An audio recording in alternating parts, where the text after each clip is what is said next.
اروزګان کې د هوان مرمۍ په چاودنه کې 2 کسان وژل شوي.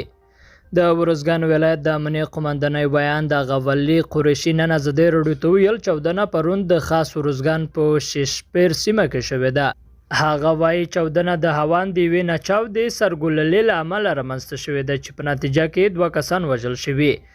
نوموړی وایي تېره ورځ د اروزګان ولایت په خاص اروزګان ولسوالۍ په شیشپیر سیمه کې د هوان د سرګلولې له امله رامنځته شوې چاودنه کې زموږ 2 هیوادوال شهیدان شوي دي. په اروزګان کې چې په تېرو وختونو کې د تېر حکومت او طالبانو ترمنځ سخته جګړې شوي له امله یې وخت نه وخت دغه ډول پیښې رامنځته کیږي. او د طالبانو حکومت اعلان کړی دی چې له ترکمنستان څخه به زرګونه ټنه مایع ګاز افغانستان ته ورید او بازارونو ته وړاندې کړي.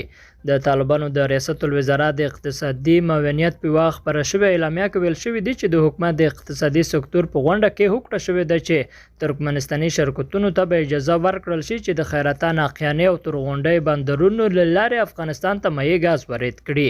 ویل شوي دي چې له ترکمنستان مایع ګاز د افغانستان بندرونو ته رسیدلی او ژر به د هیواد بازارونو ته ورسیږي.